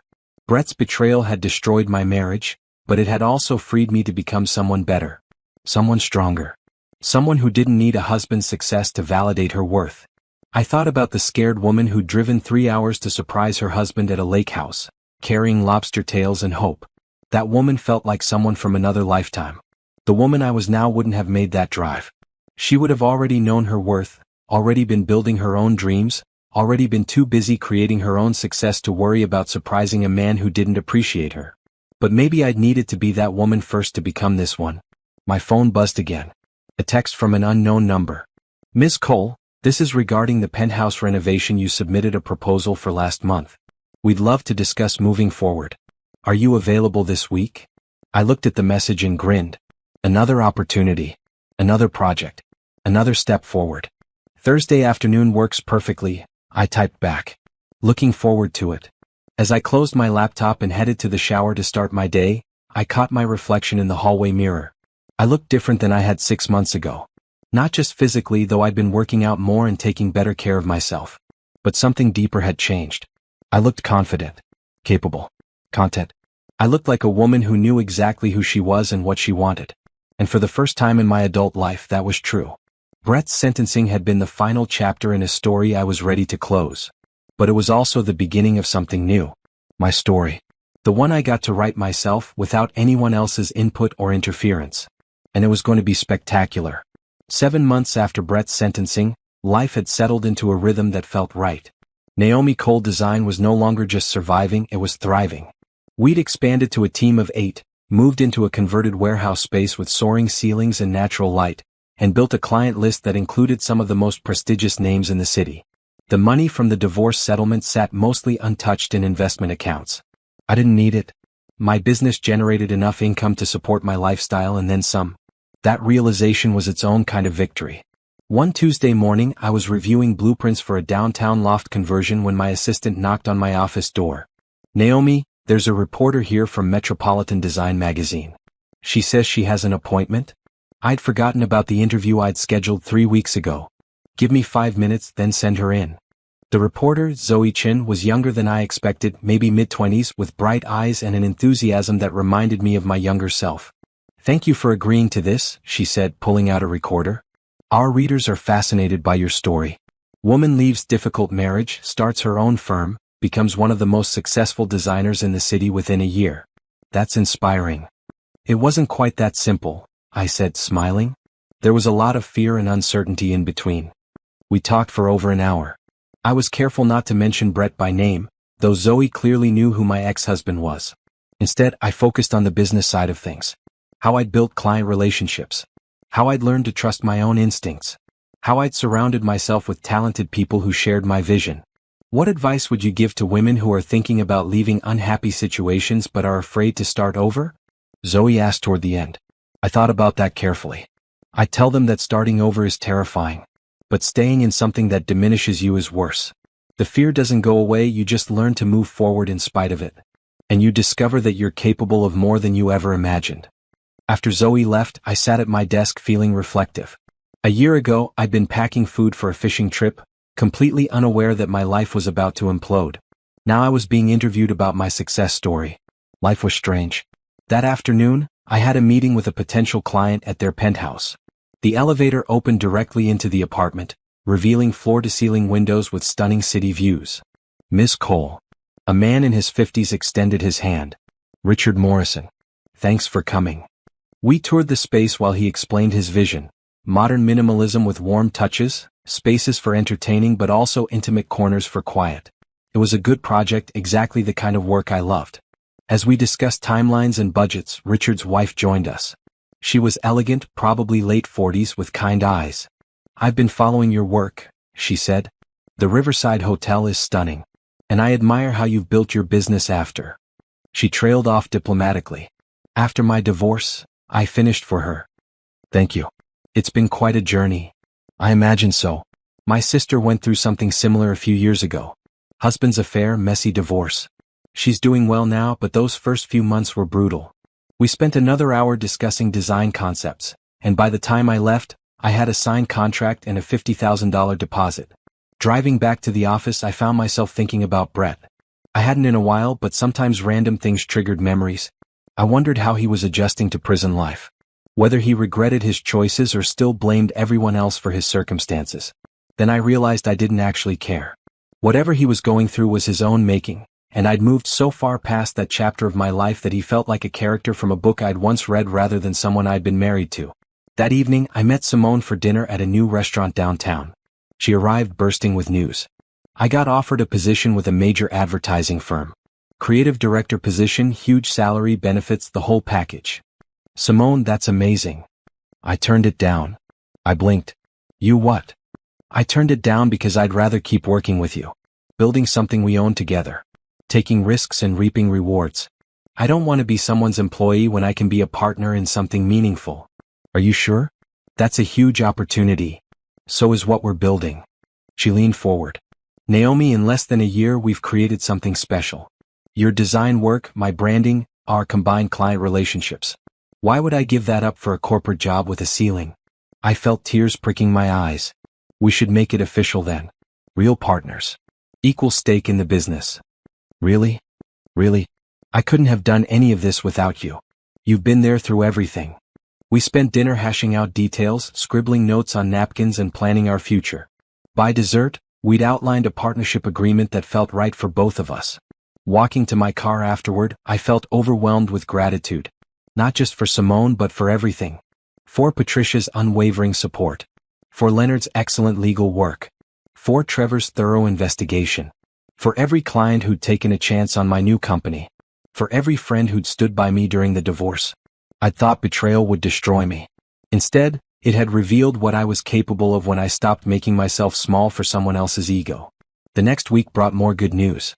The Design magazine feature published with a stunning photo shoot in my office. Orders for consultations tripled. My calendar filled up months in advance. Patricia called after seeing the article. "You look absolutely radiant, dear. I'm so proud of you. Thank you. For everything. I wouldn't have gotten through this without you." "Nonsense. You would have found a way. You're stronger than you know." She paused. "I visited Brett last week. I hadn't expected that." "How is he?" "Exactly as you'd expect. Angry, bitter, convinced he's the victim of circumstances beyond his control." She sighed. "I told him that until he takes responsibility for his choices, he'll never move forward." "He didn't want to hear it." "I'm sorry you're dealing with that." "Don't be. He's my son and I love him, but I don't have to enable his delusions. Part of loving someone is holding them accountable." After we hung up, I sat thinking about accountability, about consequences, about how Brett had spent his entire life avoiding both until the universe finally forced his hand. Meanwhile, I'd faced my own accountability. I'd had to confront how I'd allowed myself to become someone I wasn't. How I'd ignored red flags because I wanted to believe my marriage was fine. How I'd made excuses for behavior that shouldn't have been excused. The difference was that I'd learned from it. I'd changed. I'd grown. Brett apparently hadn't. 2 months later, I received an unexpected call from Hugh Bannister. "Naomi, I hope I'm not overstepping, but I wanted you to know that the investor restitution fund is fully established now. Everyone who lost money in Brett's scheme is being repaid, including partial returns on lost earnings." "That's good news." "It is. And I wanted to thank you personally. Your willingness to share what you knew early on helped us build the case quickly. It made a real difference. I'm glad I could help. There's something else." He cleared his throat. "My firm is opening a new headquarters building next year. We're looking for a designer who can create spaces that balance corporate professionalism with creativity. Your name keeps coming up. Are you offering me the project?" "I'm saying we'd like to schedule a meeting to discuss it. If you're interested." I was interested. Very interested. We met the following week, and within a month I'd signed the biggest contract of my career. A multi-million-dollar project that would take at least a year and would solidify Naomi Cole Design as a major player in commercial design. Simone and I celebrated by taking the entire staff out for an expensive dinner. As we sat around the table, laughing and toasting our success, I looked at the team we'd built and felt overwhelmed with pride. These people believed in what we were creating. They joined a company that was less than a year old because they saw potential. And together we were exceeding even our own expectations. "Speech," someone called out, and soon everyone was chanting it. I stood, raising my glass. A year ago I was starting over from nothing. Scared, hurt, uncertain about everything. I could have let that define me. Instead, I decided to build something new. Something mine. But I couldn't have done it alone. I looked around the table. Every person here has contributed to this success. Your talent, your dedication, your belief in what we're building. This isn't my company. It's ours. And I promise you we're just getting started. The toast was enthusiastic, and I sat down feeling like I'd finally found where I belonged. That night, alone in my brownstone, I poured a glass of wine and sat on my back patio. The garden I'd redesigned bloomed with late-season flowers, and string lights created a warm ambience. I thought about the woman I'd been, driving to that lake house with lobster tails and false hope. About the woman I'd become, confident and successful and genuinely happy. The journey between those two versions of myself had been painful, but it had also been necessary. Brett's betrayal had been the catalyst, but my response had been the real transformation. I could have crumbled. Could have let the divorce defeat me. Instead, I'd chosen to rebuild, to grow, to become someone better. And in doing so, I discovered something crucial. I didn't need someone else to complete me or validate my worth. I was enough all by myself. The victory wasn't just financial, though the settlement had been substantial. It wasn't just professional, though my business was booming. The real victory was internal. It was knowing I could face the worst and come out stronger. It was trusting my own instincts. It was refusing to settle for less than I deserved ever again. Brett had given me 6 years of lies. But in destroying those lies, I'd found the truth of who I really was. And that truth was spectacular. 9 months after the divorce, I celebrated my 33rd birthday in Paris. Alone, by choice, fulfilling a promise I'd made to myself months earlier. Brett had never wanted to travel to Europe. Too many business obligations, he'd always said. Too busy, wrong timing, maybe someday.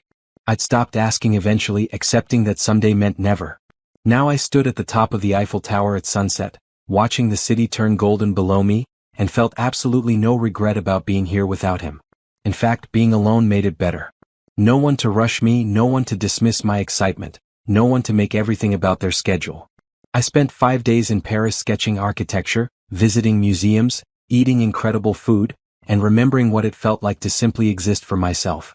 No business calls, no client meetings, no responsibilities except deciding which arrondissement to explore next. On my last evening, I sat at a cafe near Notre Dame with a notebook full of design inspiration and a heart full of contentment.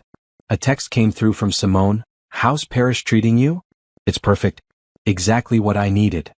"Good. Hurry home though. We have 3 new project proposals waiting for you." I smiled. It was nice to be wanted, to have built something that continued thriving even when I stepped away for a bit. The flight home gave me time to think about where I was and where I wanted to go next.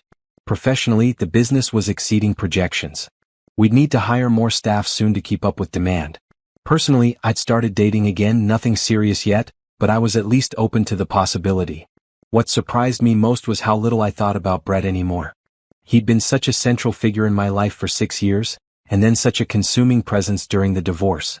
Now he was just gone. Not from existence, he was serving his sentence somewhere in the federal system. But gone from my thoughts, my concerns, my life. Sometimes I wondered if I should feel guilty about how completely I'd moved on. But mostly I just felt grateful. Landing back in the city felt like coming home in a way that our brownstone had never felt during my marriage. This was my city now, my space, my territory. I'd built something here that was entirely mine. The office welcomed me back with banners and cake, a surprise party Simone had clearly orchestrated. I was touched by the gesture and the genuine happiness on everyone's faces. "Okay," I said after cutting the cake. "What did I miss?" We spent 2 hours catching up. The Hugh Bannister project was progressing beautifully. 2 new residential clients had signed contracts. And there was interest from a luxury hotel chain about designing their new flagship property. "That last one is huge," Simone said. "Like, make or break the entire trajectory of the company huge. They want to meet next week." I looked at our team, this group of talented people who'd taken a chance on a startup. "Then let's make sure we're ready to impress them." The hotel chain meeting went better than expected. They'd seen the Riverside renovation and wanted something similar for their new downtown location. By the end of the presentation, we had a preliminary agreement and a timeline that would keep us busy for the next 18 months. Walking out of that meeting, I felt like I was floating. This was what success felt like. Not the reflected glory of being married to someone successful, but the earned achievement of building something yourself. That evening, I had dinner with Patricia. She'd aged a bit over the past year, the stress of Brett's situation taking its toll. But she was still sharp and elegant, still the woman who'd stood by me when her own son was the problem. "I'm thinking of selling the family estate," she said over salad. "It's too big for just me and the memories aren't all pleasant." "Where will you go?" "I've been looking at condos downtown. Something modern and manageable. Perhaps you could help me design it." "I'd be honored." We spent dinner discussing her vision for a new home. Clean lines, lots of light, space for her art collection, but not so much space that she felt lost. It was the kind of project I loved, personal and meaningful. As we were leaving, Patricia grabbed my hand. "You know, when Brett first brought you home, I saw something special in you. A brightness, a potential. I watched that dim over the years of your marriage and it broke my heart." "Patricia, let me finish.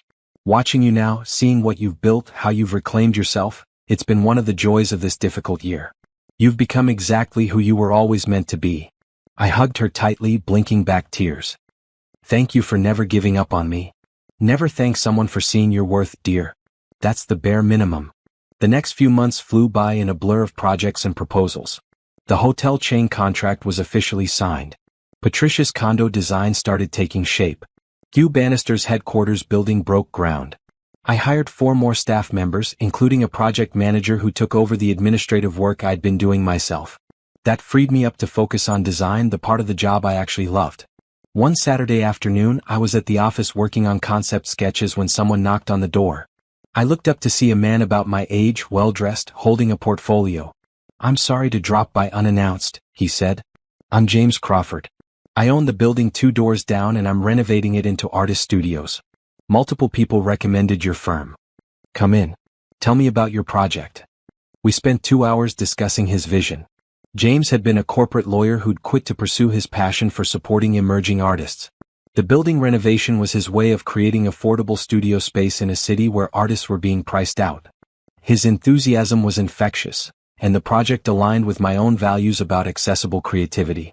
By the time he left, I'd agreed to take on the job at a significantly reduced rate. "You're too generous," Simone said when I told her about it later. "Maybe. But some projects are about more than money. They're about legacy and contribution." Spoken like someone who's financially secure enough to be philosophical about it. She was right, and I was grateful for that security. The divorce settlement meant I never had to worry about money again. But more importantly, my business was successful enough to support itself and then some. I could afford to occasionally take on projects because they mattered, not just because they paid well. As fall turned to winter, I found myself reflecting on how much had changed in just over a year. I'd gone from a woman who defined herself through her marriage to a successful business owner with her own identity. I'd gone from making excuses for Brett's behavior to holding myself accountable for my own choices. I'd gone from small and scared to confident and capable. The Metropolitan Design magazine feature came out in November with me on the cover. "Design After Divorce: Naomi Cole's Journey from Betrayal to Business Success," read the headline. Inside was a 6-page spread featuring photos of my projects, my office, and a profile that was honest about my struggles without wallowing in victimhood. The response was overwhelming. Emails flooded in from women who'd gone through similar situations. Speaking invitations. More project inquiries than we could possibly handle. I hired a publicist to help manage it all, another sign of how far the business had come. 2 weeks before Christmas, I received an unexpected letter. The return address was a federal correctional institution. Brett.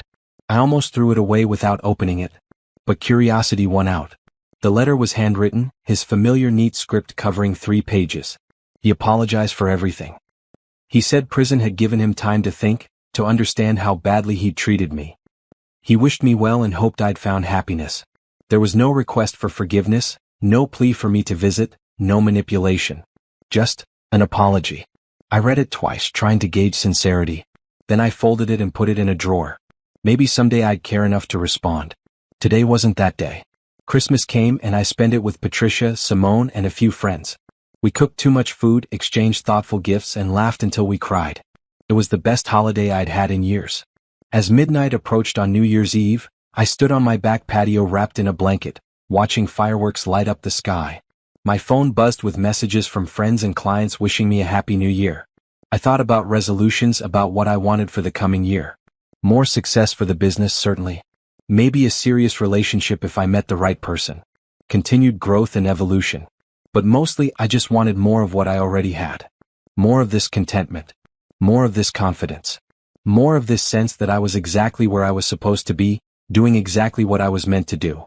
The old Naomi, the one who'd driven to that lake house with lobster tails and false hope, would have made resolutions about fixing things, improving herself to be more acceptable to someone else. The new Naomi knew she didn't need fixing. She just needed to keep being herself and see where that led. As the clock struck midnight and fireworks exploded overhead, I raised my glass to the sky. "To new beginnings," I whispered. "Again and again and again for as long as I need them." Because that was the beautiful thing about life after betrayal. You got to keep beginning again, keep reinventing yourself, keep discovering new possibilities. And I was just getting started. 18 months after the divorce, I woke up in my brownstone on a Saturday morning with absolutely no plans. No client meetings, no project deadlines, no obligations. Just pure, perfect emptiness waiting to be filled however I wanted. I made coffee and sat in my redesigned kitchen, sunlight streaming through the windows onto the marble countertops. The house looked nothing like it had during my marriage. I'd renovated every room, removing all traces of Brett's influence and replacing them with my own aesthetic. Bold colors, unexpected textures, spaces that felt alive rather than staged. This house was mine now in every sense. My phone buzzed with a message from James Crawford, the artist studio building owner. "Grand opening party tonight. Please come. You're the guest of honor." I smiled. The studio building had been completed last month, and 20 emerging artists had already moved into affordable spaces. James credited me with making his vision a reality, though I insisted the vision had been his all along. The afternoon was spent getting ready, choosing a red dress that made me feel powerful and elegant. As I looked at myself in the mirror, I barely recognized the woman staring back. Not because I looked different physically, though I was healthier and happier than I'd been in years, but because the energy was completely changed. I looked like someone who knew her worth. The studio building party was packed with artists, supporters, and community members. James greeted me with a hug and immediately dragged me around, introducing me to everyone. "This is Naomi Cole, the designer who made all this possible," he kept saying, as if I'd done something heroic rather than just my job. But watching the artists show off their spaces, seeing their excitement about having affordable studios in the city, I understood why James was so grateful. We'd created something meaningful, something that would impact people's lives and careers. That was the kind of work that mattered. I was talking to a sculptor about her process when someone tapped my shoulder. I turned to find a man about my age, casually dressed with warm eyes and an easy smile. "I'm sorry to interrupt. I'm Thomas Reed. I write for the arts and culture section of the paper. I'd love to interview you about this project sometime." "Of course. Here's my card." We chatted for a few minutes about the building, the design process, the importance of supporting local artists. Thomas was articulate and genuinely interested, asking thoughtful questions that went beyond surface level. "Can I be forward?" he asked as our conversation wound down. "I'd love to take you to dinner sometime. Not for the interview, just personally." I hesitated for only a moment. "I'd like that." We exchanged numbers and I felt a flutter of something I hadn't felt in a long time. Possibility. Interest. The beginning of something new. The following week, I had lunch with Patricia in her newly designed condo. The space had turned out beautifully, modern and sophisticated, with personal touches that reflected her personality. "I love what you've done with it," I said, admiring the gallery wall featuring her art collection. "I love what you've done with yourself," she countered. "You seem lighter these days." "Happier." "I am. Everything's finally settled into place. Brett's parole hearing is next month," she said carefully. "Did you know?" "Leonard mentioned it. They don't think he'll get parole this early though." "No, probably not. He'll need to serve at least half his sentence." She set down her teacup. "Have you thought about what you'll do if he's eventually released?" "Nothing. He's not my problem anymore. Whatever life he builds after prison, I hope it's better than the one he destroyed. But I won't be part of it either way." Patricia nodded approvingly. "Good. Some people deserve second chances. But not in your life." That evening I had my first date with Thomas. Dinner at a cozy Italian restaurant, conversation that flowed easily, laughter that felt natural. He told me about his work as a journalist, his passion for covering local arts and culture. I told him about building my business, about the joy of design work that mattered. "You seem really content," he observed over dessert. "Like someone who's figured out what they want." "I have. It took a while, but I got there." "Can I ask about your ex?" "I know who he is, obviously. Everyone does." I appreciated his directness. "What do you want to know?" "Whether you're over it."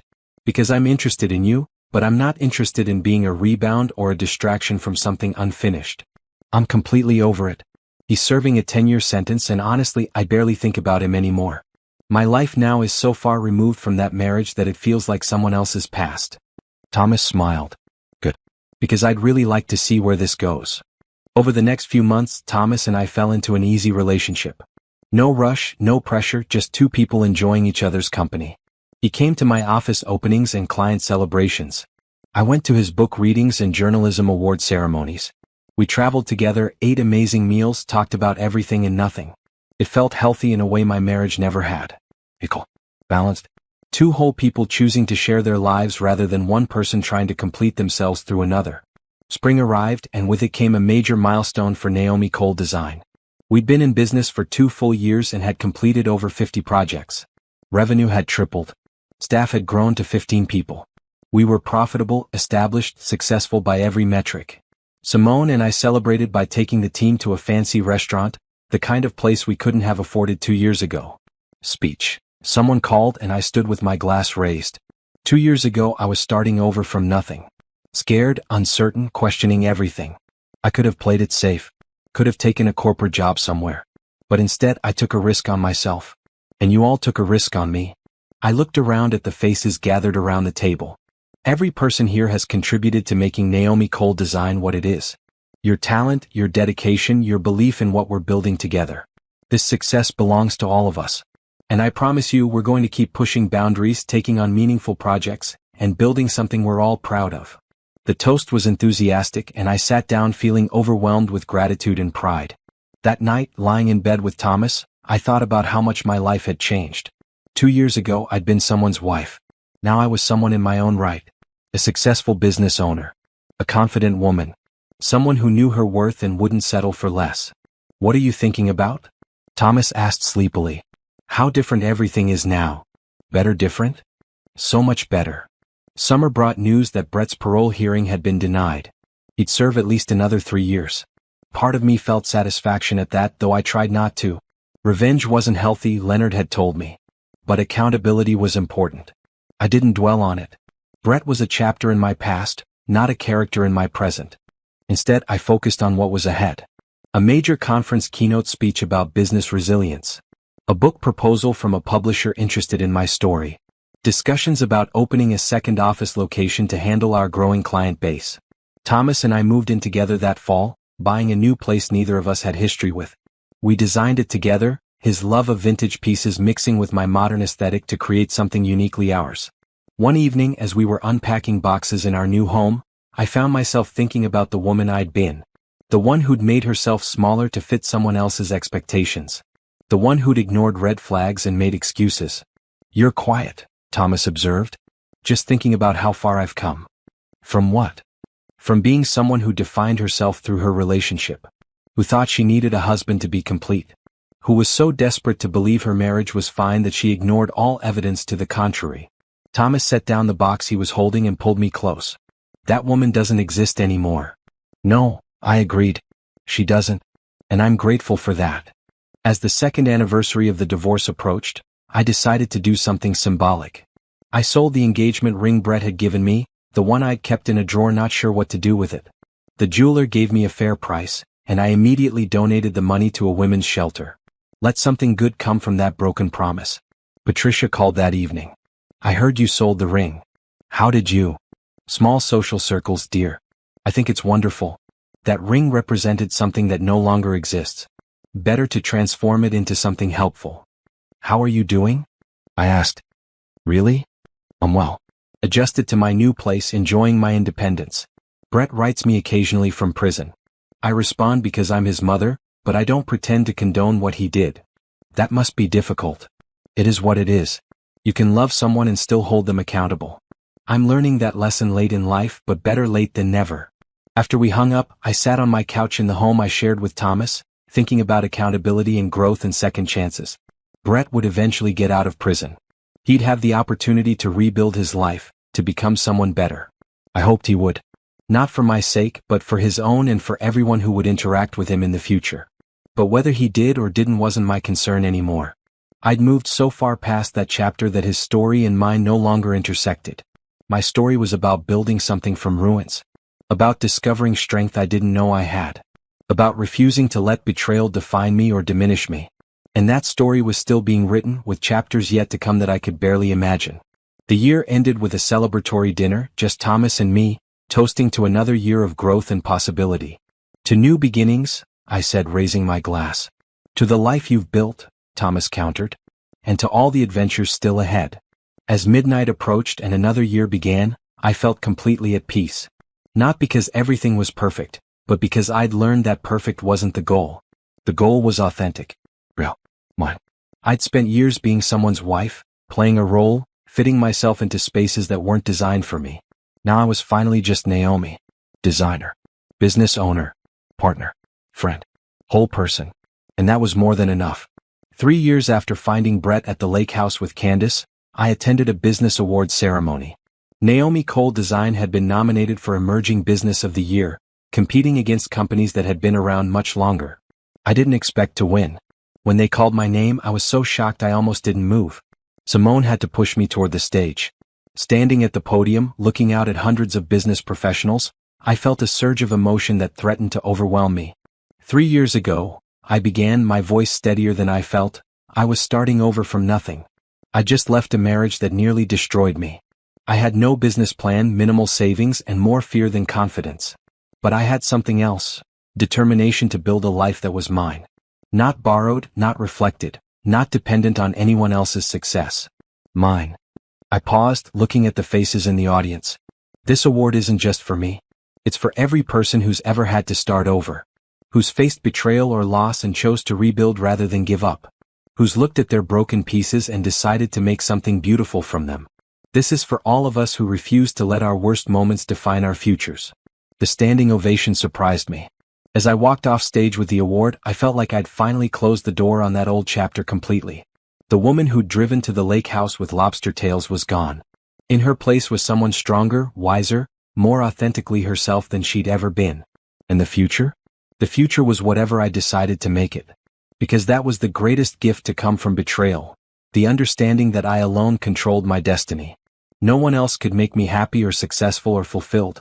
That was my job, my responsibility, my power. And I was just getting started.